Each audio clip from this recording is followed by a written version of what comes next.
Welcome to a fireside reading of David Copperfield by Charles Dickens. Chapter 25, Part 1, Good and Bad Angels.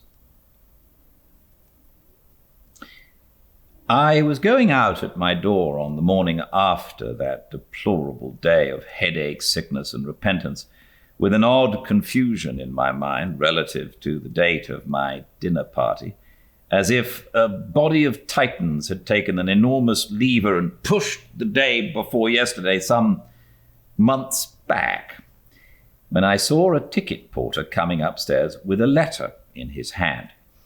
He was taking his time about his errand then, but when he saw me on the top of the staircase, looking at him over the banisters, he swung into a trot and came up panting, as if he'd run himself into a state of exhaustion. "Tea, Copperfield, Esquire?" said the ticket porter, touching his hat with his little cane. I could scarcely lay claim to the name. I was so disturbed by the conviction that the letter came from Agnes. However, I told him I was T. Copperfield, Esquire, and he believed it and gave me the letter, which he said required an answer. I shut him out on the landing to wait for the answer, and went into my chambers again in such a nervous state that I was fain to lay the letter down on my breakfast table and familiarize myself with the outside of it a little before I could resolve to break the seal. I found, when I did open it, that it was a very kind note containing no reference to my condition at the theatre. All it said was, "My dear Trotwood, I am staying at the house of my papa's agent, Mr. Waterbrook, in Ely Place, Holborn. Will you come and see me today at any time you like to appoint? Ever yours affectionately, Agnes."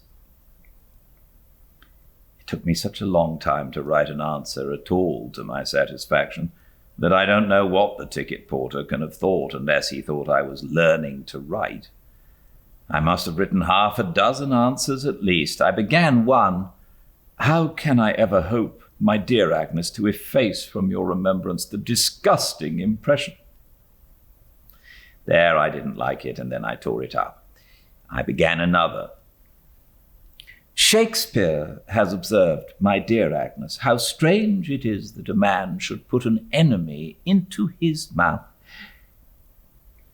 That reminded me of Markham, and it got no farther. I even tried poetry. I began one note in a 6-syllable line. "Oh, do not remember." But that associated itself with the 5th of November and became an absurdity. After many attempts, I wrote, "My dear Agnes, your letter is like you, and what could I say of it that would be higher praise than that? I will come at 4 o'clock, affectionately and sorrowfully. T.C." With this missive, which I was in 20 minds at once about recalling as soon as it was out of my hands, the ticket porter at last departed. If the day were half as tremendous to any other professional gentleman in Doctors' Commons as it was to me, I sincerely believe he made some expiation for his share in that rotten old ecclesiastical cheese. Although I left the office at 3:30 and was prowling about the place of appointment within a few minutes afterwards, the appointed time was exceeded by a full quarter of an hour, according to the clock of St. Andrew's, Holborn, before I could muster up sufficient desperation to pull the private bell handle let into the left-hand door post of Mr. Waterbrook's house. The professional business of Mr. Waterbrook's establishment was done on the ground floor, and the genteel business, of which there was a good deal, in the upper part of the building. I was shown into a pretty but rather close drawing-room, and there sat Agnes, netting a purse. She looked so quiet and good, and reminded me so strongly of my airy, fresh school days at Canterbury, and the sodden, smoky, stupid wretch I'd been the other night, That nobody being by, I yielded to my self-reproach and shame, and in short, made a fool of myself. I cannot deny that I shed tears. To this hour, I'm undecided whether it was upon the whole the wisest thing I could have done, or the most ridiculous. If it had been anyone but you, Agnes, said I, turning away my head, I should not have minded it half so much. But that it should have been you who saw me, I almost wish I had been dead first. She put her hand, its touch was like no other hand, upon my arm for a moment, and I felt so befriended and comforted that I could not help moving it to my lips and gratefully kissing it. Sit down, said Agnes cheerfully. Don't be unhappy, Trotwood. If you cannot confidently trust me, whom will you trust? Oh, Agnes, I returned, you are my good angel. She smiled rather sadly, I thought, and shook her head. Yes, Agnes, my good angel, always my good angel. If I were, indeed, Trotwood, she returned, there is one thing that I should set my heart on very much. I looked at her inquiringly, but already with a foreknowledge of her meaning. On warning you, said Agnes with a steady glance, against your bad angel. My dear Agnes, I began, if you mean Steerforth? I do, Trotwood, she returned. Then, Agnes, you wrong him very much. He, my bad angel, or anyone's, he's anything but a guide, a support, and a friend to me. My dear Agnes, now, is it not unjust and unlike you to judge him from what you saw of me the other night? I do not judge him from what I saw of you the other night, she quietly replied. From what then? From many things, trifles in themselves, but they do not seem to me to be so when they are put together. I judge him partly from your account of him, Trotwood, and your character, and the influence he has over you. There was always something in her modest voice that seemed to touch a chord with me, answering to that sound alone. It was always earnest, but when it was very earnest, as it was now, there was a thrill in it that quite subdued me. I sat looking at her as she cast her eyes down on her work. I sat, seeming still to listen to her, and Steerforth, in spite of all my attachment to him, darkened in that tone. It is very bold of me, said Agnes, looking up again, who have lived in such seclusion and can know so little of the world, to give you my advice so confidently, or even to have this strong opinion. But I know in what it is engendered, Trotwood, in how true a remembrance of our having grown up together, and in how true an interest in all relating to you. It is that which makes me bold. I am certain that what I say is right. I am quite sure it is. I feel as if it was someone else speaking to you and not I, when I caution you that you have made a dangerous friend. Again I looked at her. Again I listened to her after she was silent. And again his image, though it was still fixed in my heart, darkened. I am not so unreasonable as to expect, said Agnes, resuming her usual tone after a little while, that you will or that you can at once change any sentiment that has become a conviction to you, least of all a sentiment that is rooted in your trusting disposition. You ought not hastily to do that. I only ask you, Trotwood, if you ever think of me, with a quiet smile, for I was going to interrupt her, and she knew why, as often as you think of me, to think of what I have said.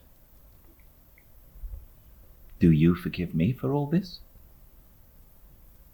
I will forgive you, Agnes, I replied. When you come to do Steerforth justice and to like him as well as I do.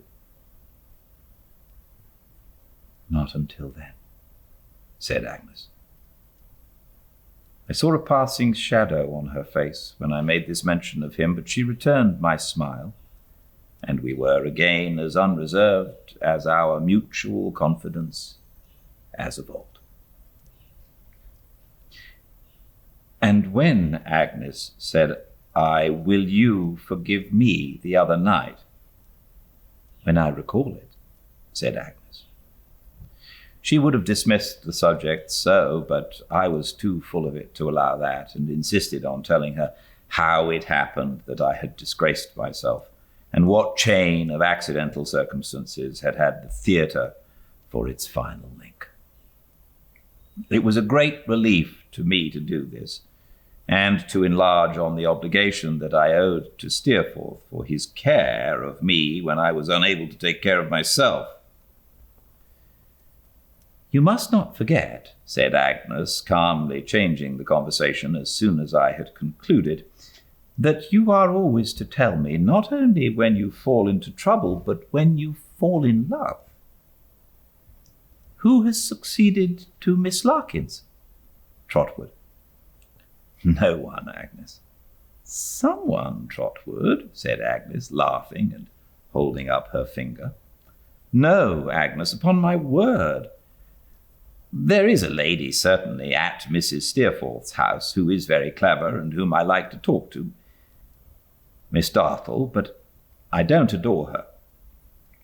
Agnes laughed again at her own penetration and told me that if I were faithful to her in my confidence, she thought she should keep a little register of my violent attachments, with the date, duration, and termination of each, like the table of the reigns of the kings and queens in the history of England. Then she asked me if I had seen Uriah. Uriah Heep, said I. No, is he in London? He comes to the office downstairs every day, returned Agnes. He was in London a week before me. I am afraid on disagreeable business, Trotwood. On some business that makes you uneasy, Agnes, I see, said I. What can that be? Agnes laid aside her work and replied, folding her hands upon one another and looking pensively at me out of those beautiful soft eyes of hers.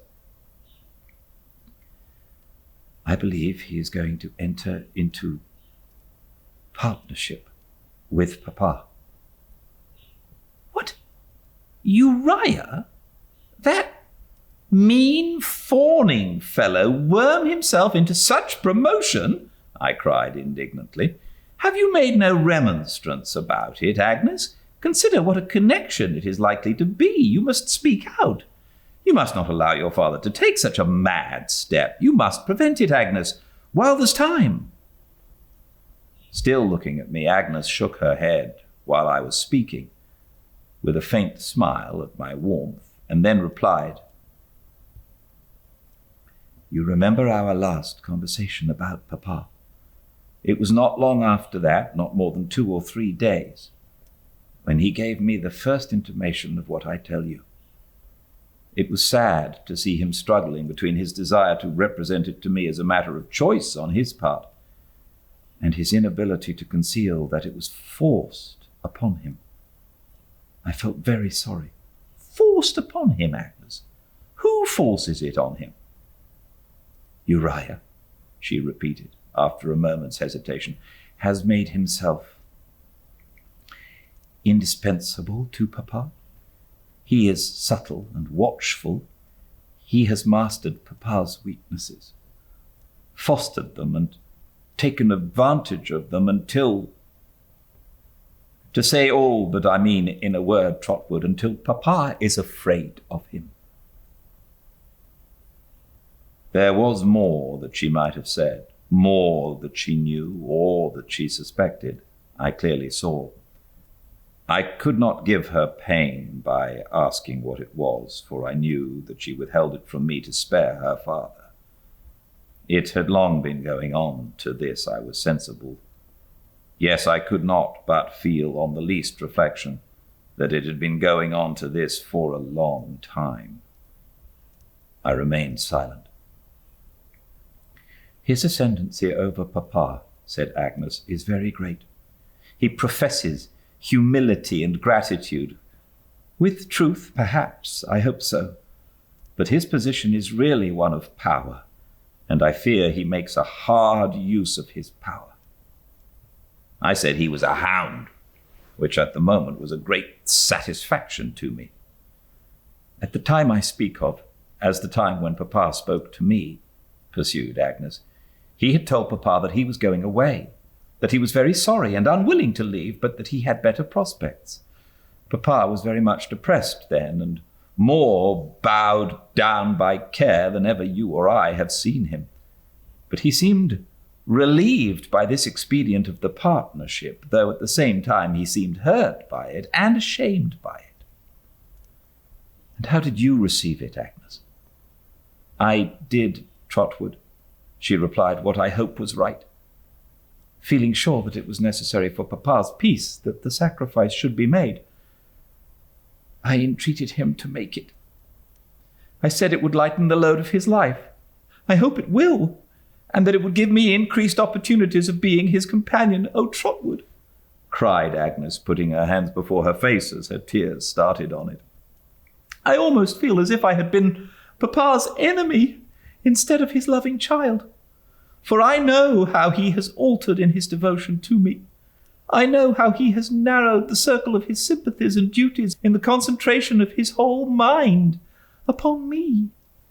I know what a multitude of things he has shut out for my sake, and how his anxious thoughts of me have shadowed his life and weakened his strength and energy by turning them always upon one idea.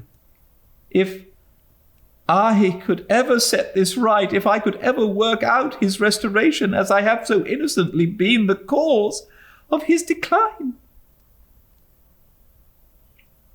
I had never before seen Agnes cry. I had seen tears in her eyes when I had brought her honours home from school, and I had seen them there when we last spoke about her father, and I had seen her turn her gentle head aside when we took leave of one another, but I had never seen her grieve like this. It made me so sorry that I could only say in a foolish, helpless manner, "Pray, Agnes, don't, my dear sister." But Agnes was too superior to me in character and purpose, as I know well now, whatever I might know or not know then, to be long in need of my entreaties. The beautiful, calm manner which makes her so different in my remembrance from everybody else came back again, as if a cloud had passed from a serene sky. "We are not likely to remain alone much longer," said Agnes, "and while I have an opportunity, let me earnestly entreat you, Trotwood, to be friendly to Uriah. Don't repel him, don't resent, as I think you have a general disposition to do, what may be uncongenial to you in him. He may not deserve it, for we know no certain ill of him. In any case, think first of Papa and me." Agnes had no time to say more, for the room door opened, and Mrs. Waterbrook, who was a large lady, and who wore a large dress, I don't exactly know which, for I didn't know which was dress and which was lady, came sailing in. I had a dim recollection of having seen her at the theatre, as if I had seen her in a pale magic lantern, but she appeared to remember me perfectly, and still to suspect me of being in a state of intoxication. Finding by degrees, however, that I was sober, and I hope that I was a modest young gentleman, Mrs. Waterbrook softened towards me considerably, and inquired, firstly, if I went much into the parks, and secondly, if I went much into society. On my replying to both these questions in the negative, it occurred to me that I fell again in her good opinion, but she concealed the fact gracefully and invited me to dinner next day. I accepted the invitation and took my leave, making a call on Uriah in the office as I went out, and leaving a card for him in his absence. When I went to dinner next day, and on the street door being opened, plunged into a vapor bath of haunch of mutton, I divined that I was not the only guest, for I immediately identified the ticket porter in disguise assisting the family servant and waiting at the foot of the stairs to carry up my name. He looked to the best of his ability when he asked me for it confidentially, as if he had never seen me before. But well did I know him, and well did he know me. Conscience made cowards of us both. I found Mr. Waterbrook to be a middle-aged gentleman with a short throat and a good deal of shirt collar, who only wanted a black nose to be the portrait of a pug dog. He told me he was happy to have the honor of making my acquaintance, and when I had paid my homage to Mrs. Waterbrook, presented me with much ceremony to a very awful lady in a black velvet dress and a great black velvet hat, whom I remembered as looking like a near relation of Hamlet's. Say, his aunt. Mrs. Henry Spiker was this lady's name, and her husband was there too, so cold a man that his head, instead of being grey, seemed to be sprinkled with hoarfrost. Immense deference was shown to the Henry Spikers, male and female, which Agnes told me was on account of Mr. Henry Spiker being solicitor to something or to somebody, I forget what or which, remotely connected with the Treasury. I found Uriah Heep among the company. In a suit of black, he was proud to be noticed by me, and that he really felt obliged to me for my condescension. I could have wished he had been less obliged to me, for he hovered about me in his gratitude all the rest of the evening, and whenever I said a word to Agnes was sure, with his shadowless eyes and cadaverous face, to be looking gauntly down upon us from behind.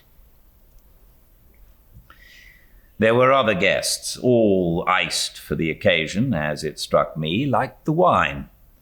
But there was one who attracted my attention before he came in on account of my hearing him announced as Mr. Traddles. My mind flew back to Salem House, and could it be Tommy, I thought, who used to draw the skeletons? I looked for Mr. Traddles with his unusual interest. He was a sober, steady-looking young man of retiring manners, with a comic head of hair and eyes that were rather wide open, and he got into an obscure corner so soon that I had some difficulty in making him out. At length I had a good view of him, and either my vision deceived me, or it was the old unfortunate Traddles. I made my way to Mr. Waterbrook and said that I believed I had the pleasure of seeing an old schoolfellow there. "Indeed," said Mr. Waterbrook, surprised. "You are too young to have been at school with Mr. Henry Spiker." "Oh, I don't mean him," I returned. "I mean the gentleman named Traddles." "Oh, aye, indeed," said my host, with much diminished interest. "Possibly." "If it's really the same person," said I, glancing towards him, "it was at a place called Salem House where he and I were together, and he was an excellent fellow." "Oh, yes, Traddles is a good fellow," returned my host, nodding his head with an air of toleration. "Traddles is quite a good fellow." "It's a curious coincidence," said I. "It is really," returned my host, "quite a coincidence that Traddles should be here at all, as Traddles was only invited this morning when the place at table intended to be occupied by Mrs. Henry Spiker's brother became vacant in consequence of his indisposition. A very gentlemanly man, Mrs. Henry Spiker's brother, Mr. Copperfield." I murmured an assent, which was full of feeling, considering that I knew nothing at all about him, and I inquired what Mr. Traddles was by profession. "Traddles," returned Mr. Waterbrook, "is a young man reading for the bar. Yes, he is quite a good fellow. Nobody's enemy but his own." "Is he his own enemy?" said I, sorry to hear this. "Well," returned Mr. Waterbrook, pursing up his mouth and playing with his watch chain in a comfortable, prosperous sort of way, "I should say he was one of those men who stand in their own light. Yes, I should say he would never, for example, be worth £500. Traddles was recommended to me by a professional friend. Oh, yes, he has a kind of talent for drawing briefs and stating a case in writing plainly. I am able to throw something in Traddles' way in the course of the year. Something for him considerable. Yes. I was much impressed by this extremely comfortable and satisfied manner in which Mr. Waterbrook delivered himself of this little word, yes, every now and then. There was wonderful expression in it. It completely conveyed the idea of a man who had been born, not to say with a silver spoon, but with a scaling ladder, and had gone on mounting all the heights of life one after another until now he looked from the top of the fortifications with the eye of a philosopher and a patron on the people down in the trenches. My reflections on this theme were still in progress when dinner was announced. Mr. Waterbrook went down with Hamlet's aunt. Mr. Henry Spiker took Mrs. Waterbrook. Agnes, whom I should have liked to take myself, was given to a simpering fellow with weak legs. Uriah, Traddles, and I, as the junior part of the company, went down last, how we could. I was not so vexed at losing Agnes as I might have been, since it gave me an opportunity of making myself known to Traddles on the stairs, who greeted me with great fervour, while Uriah writhed with such obtrusive satisfaction and self-abasement that I could gladly have pitched him over the banisters.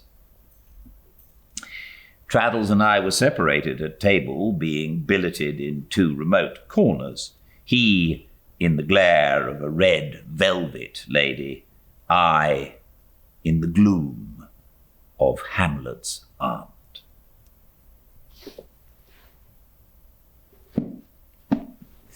Thank you so much for joining me. I really do enjoy Dickens's writing. He really was very good.